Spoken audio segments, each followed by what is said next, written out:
It's been a while. Really haven't been out. I guess this is kind of like the reoccurring theme with the last few videos I've done is me saying I haven't done anything. I don't think I've been out for a walk or a run in probably a week. Nico and I did a bike ride and a run.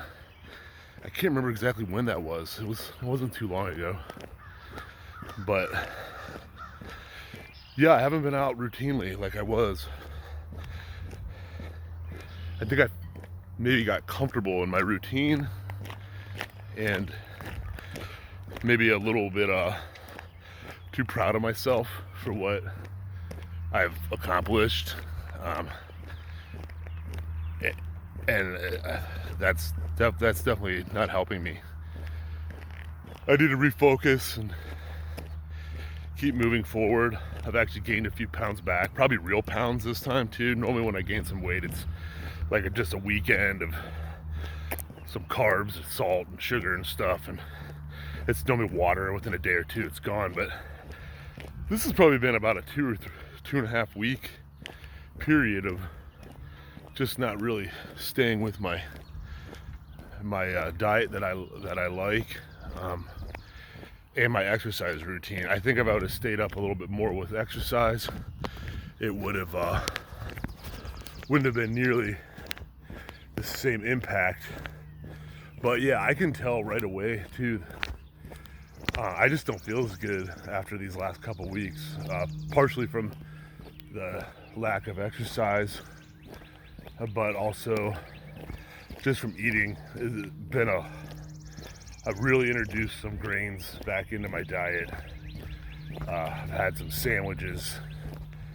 In some cases, I've tried to keep the bread either to a minimal or tried to up some of the nutrient value of the bread at least. But even then, it's not like it's still stuff I wasn't doing.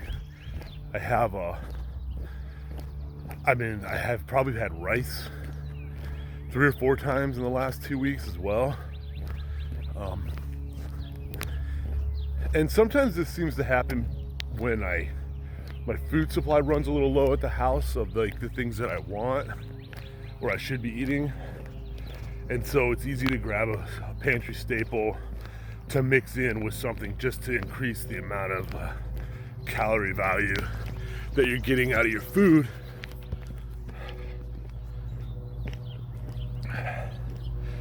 And I don't know. I mean, I try to keep up with groceries as much as I can, but that happens sometimes. So my plan then for this week, I am going to try to do a cut on food just to get back into some sort of routine. Definitely gonna be reducing my carb intake.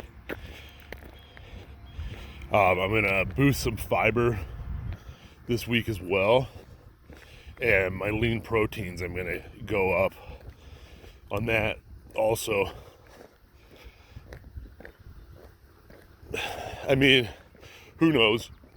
I've had this happen a couple times in the past where I've put a few pounds on during like a carb loading session of over a week or two, and when I go to cut, it actually comes off kind of quick.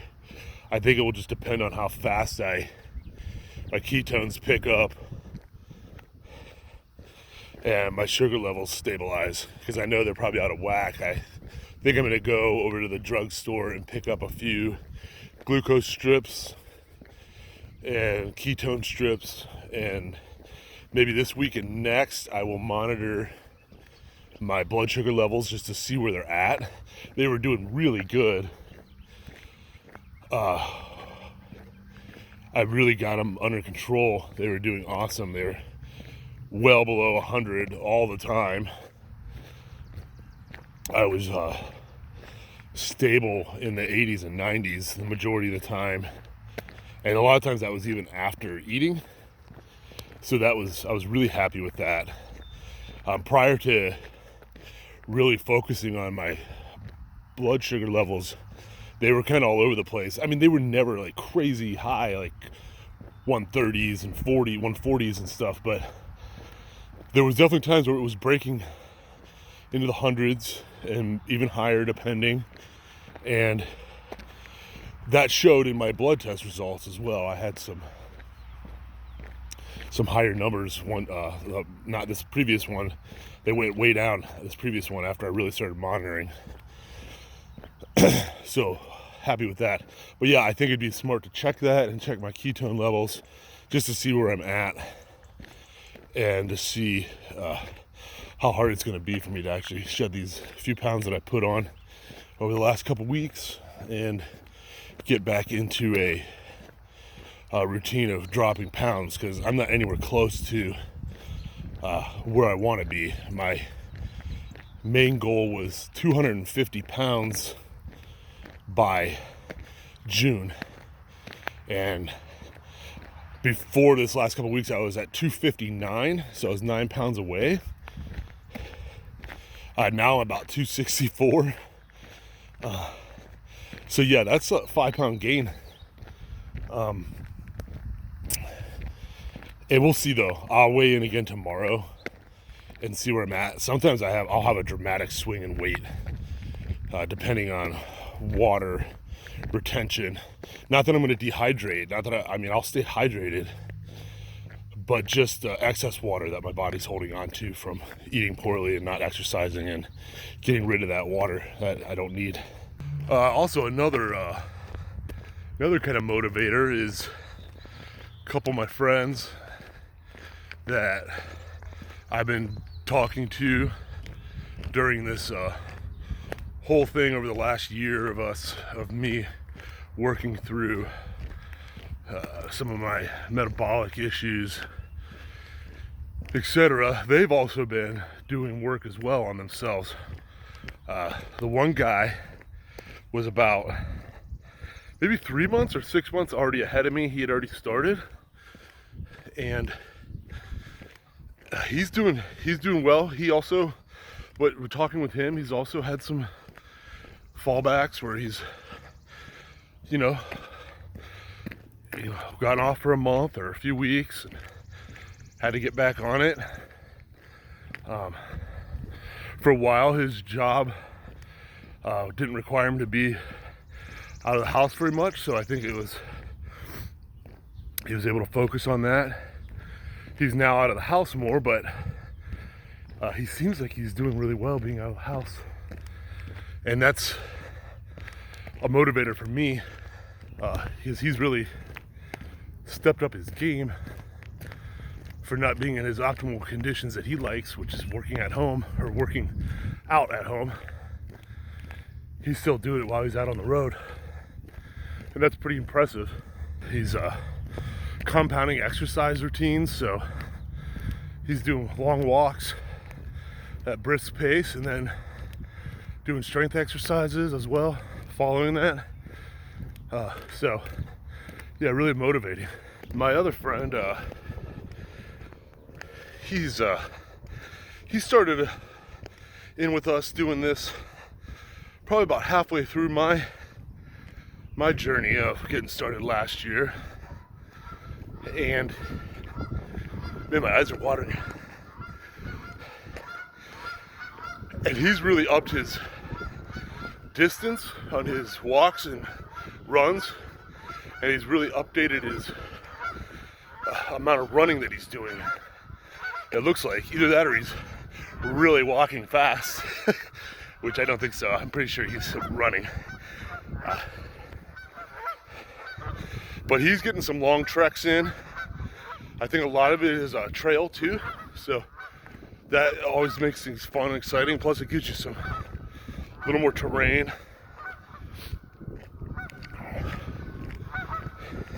But yeah, he's pushing some 8-mile trail runs and street runs, walks. So that's really impressive. I think they really are taking their stuff serious, whereas I kind of was sitting up on a throne a little bit thinking I was doing so great for myself. Not that I'm comparing myself to them. Theirs is just more of a motivation type of thing. But I got in my head that, oh man, you lost 55 or 60 pounds. You did it. And I didn't do anything yet. I still considered very much overweight. Although I don't feel it as much, but medically, clinically, however you want to say it, I'd probably still be like considered obese at this point. And these videos definitely don't help. They add a few pounds to the old face here, but yeah, I'm happy and I'm proud, but I need to keep pushing forward. My first goal, like I said, was 250. It's been a year, basically. I really got out of it last year for a good 3 or 4 months. I would almost kind of consider my real start date to be the end of October of 2022. But at that point, I had already lost probably about 25 pounds. So I can't say that was my start date, because that wouldn't include the 25 pounds that I lost from March until October. I need to make these adjustments. And I know I say that a lot of times in these videos, and then I'll follow up with a video saying I'm going to make an adjustment or a plan. And I do make them. Sometimes they end up being more minor or incremental compared to what I say. And I think that's pretty normal. But yeah, I really want to do a cut this week on some calories. Try to bring my exercise up a little bit. Today I'm doing this walk. That was 1 mile right there. So today I'm doing this walk. And maybe I'll get a little jogging in. We'll see. I'm not sure yet. Sometimes I like to ease back in. And I think I've been really focused on this cardio and endurance a lot over the last 4 weeks. And I think that's kind of maybe a little bit why I've died off here a little bit over the last, 2 weeks or so, is because I'm really focused on cardio, and maybe I'm getting bored with it, or maybe I'm taking more time to recover when I don't need to. But I've pretty much abandoned strength training almost altogether. And I think that's maybe a mistake, considering my original plan was only 2 days a week strength training anyways. It's not that much strength training. And I have the opportunity and the ability to do it at home or at the gym. I can do it either place. So there's really no excuse not to get in some strength training. I've been very busy with work. And I hate using that as an excuse, but that does happen from time to time.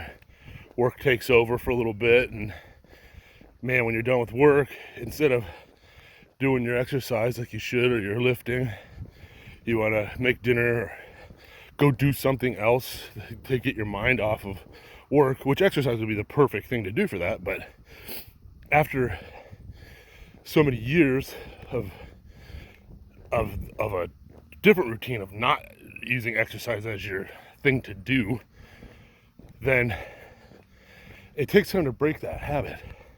So this weekend is Nico and mine's first sort of race. It's Nico's first race for sure. He's doing a splash and dash, which I found is a 100-meter swim freestyle race, and a 1 kilometer run. It's basically an introduction for junior or youth athletes into the world of duathlon and triathlon. Helps them learn what it's going to be like to do a transition, etc. But it is a race still. I mean, you know, he still has to do everything on his own. And the reason we're doing that is to kind of give him a little break in, because his actual triathlon's at the beginning of June. So this will be a nice way to learn what the adrenaline rush feels like, to learn what a transition area is like, and also what weather's going to be like. I mean, you know, it's going to be chilly. It should be warmer in June, I hope. Right now it's snowing again, so this is mid to end of April and we're still getting really cold weather and some snow. But that's pretty normal.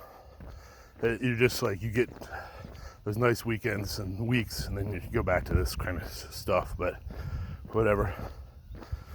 And then that following day after his race, I'm doing a mud run, which I've never done anything like. I've never even been in an official race before, and I am in no way really counting this as a race. I want to kind of treat it a little bit like one, because the point of it is to also kind of cut my teeth on what it's like to be in a group. What's it going to feel like? What kind of adrenaline do you get? This is, I guess, like a 5K race, somewhere around there. And then there's obstacles mixed into it, and they call it a mud run because I'm assuming it's in mud or muddy, or the obstacles are muddy and the run's not. I don't know. I don't really know what I'm getting into. I was hoping I would have a couple people go with me, so I had some support there. But everyone seems to be busy, or they're not sure about it, so I'm gonna do it. Maybe I'll meet some people. I mean, Nico will obviously be down there, and he's not doing the race. The race instructor said he could do it. He didn't think there was really an age restriction, but at the same time, I wasn't sure, and he was a little unsure, and I didn't want to push anything too far. So yeah, I'm excited, but I'm also a little anxious. I don't really know what to expect. I'm kind of guessing that I'm gonna set up towards the back of the pack and just take it easy. Currently, the most I've run is 2 miles. This race is further than that. But the one thing that seems like maybe a little bit for me, advantage-wise, not that it'll be an advantage over other athletes, but advantage just for me personally, is that there are break periods where you're doing an obstacle, which in my current physical condition, which is my height, my weight, my overall size, and then just my overall physical condition of how cardio am I, having those breaks in between my runs is super helpful for me. I mean, a 10 or 15 foot break of walking for me, or a 10 or 15 to 30 second break to catch breath, allows me to run so much further. It's pretty crazy. And I've been training some intervals like that because it seems to be helping me. My longest distance running so far, not stopping, is about 1.25 miles, which is not bad. I mean, for someone that's only been running 3 or 4 months. But I think having these breaks in between will be nice. Now, granted, you'll be using energy on these obstacles, but the way I'm looking at it is the obstacles, to me, I use them as a break period. I'll try to get through them and have fun with them. And if I can't do them, I'll just go around them. I'm not Superman. I'm not expecting anything amazing out of this. This is my first thing. I just want to have fun.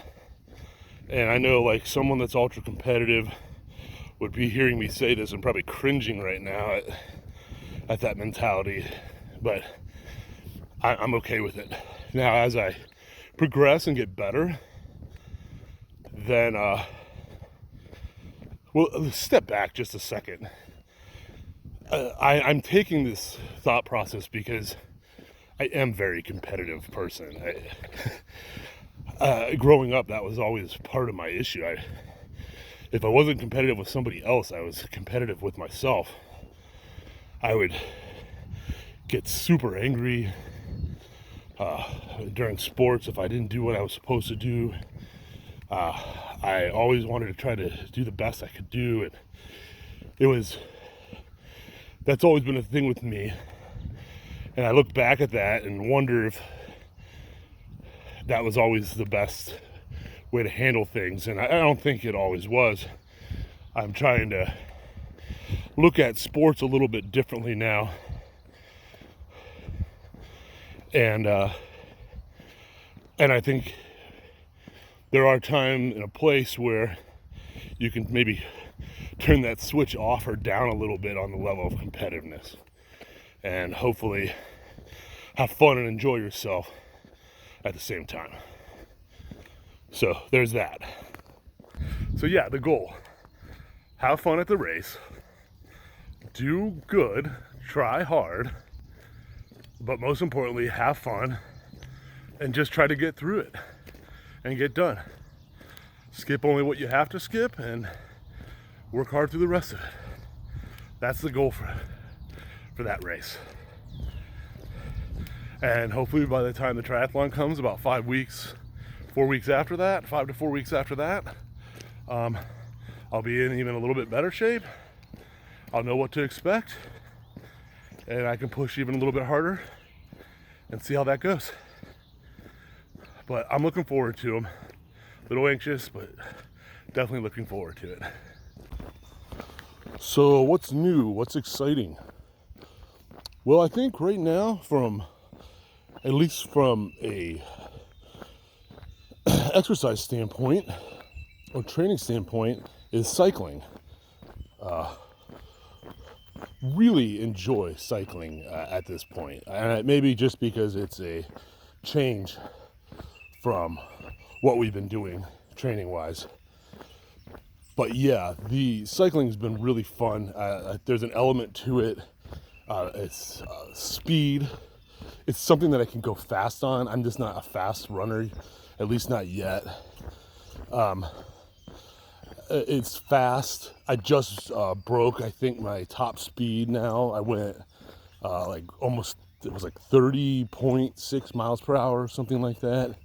I think my bike tops out at maybe like 32 or something by the way it's geared. I don't remember. I remember seeing that on a website somewhere. It could be a little more, it could be a little less.